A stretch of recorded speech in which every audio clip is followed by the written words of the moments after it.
मेरा नाम ज़ारा उर्दू है, मैं कक्षा 8 की छात्रा हूँ। एनएमएमएस का एक कॉम्पिटिटिव एग्जाम होता है जिसमें एक सब्जेक्ट है रीजनिंग। रीजनिंग में एक चैप्टर है डाइस। डाइस में कुछ इस प्रकार के प्रश्न होते हैं। डाइस, मेरा टॉपिक है डाइस यानी पासा। डाइस कुछ इस प्रकार का होता है। डाइस में होती हैं 6 फलक। जो मेरी बुक में डाइस चैप्टर दिया है उसमें 2 प्रकार के डाइस दिए हैं हमारे। एक तो मानक पासा, एक साधारण पासा।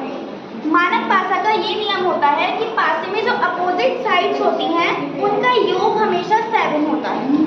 उदाहरण के लिए एक साइड पर अगर 3 है, जैसे लेफ्ट साइड पर अगर 3 है तो राइट साइड पर 4 होगा, क्योंकि 3 + 4 = 7।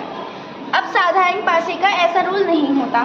साधारण पासे में जो अपोजिट साइड्स होती हैं वो उनमें कोई भी नंबर्स हो सकते हैं। उसमें ज़रूरी नहीं है कि 7 ही हो प्लस करने के बाद। उदाहरण के लिए जैसे एक साइड पर 2 है तो उसकी जो अपोजिट साइड है यानी बॉटम जो है, टॉप का अपोजिट साइड बॉटम, तो उस पर कोई भी नंबर्स हो सकता है। ऐसा नहीं होगा कि 7 ही है प्लस करने के बाद।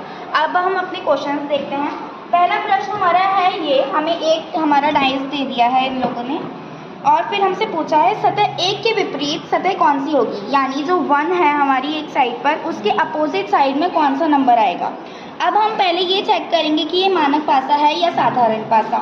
मानक पासा में अगर हम 5 के विपरीत में 2 रखेंगे तो 7 होगा और 5 के पड़ोस में 2 दिया भी नहीं है तो ये मानक पासा है। अगर हम 1 के अपोजिट में 6 रखेंगे तो 6 + 1 = 7, तो इसका आंसर है 6। तो इसका आंसर सही है डी। अब हम अगला प्रश्न देखते हैं अपना। इसमें हमें 2 डाइस दी हैं और पूछा गया है सतह 4 के विपरीत सतह कौन सी होगी। हमें 4 दिया है दोनों ही डाइस में, तो उसके अपोजिट में पूछा है हमसे कि कौन सा नंबर आएगा। अब हम दोनों डाइस में देखेंगे कि कौन सा नंबर कॉमन है।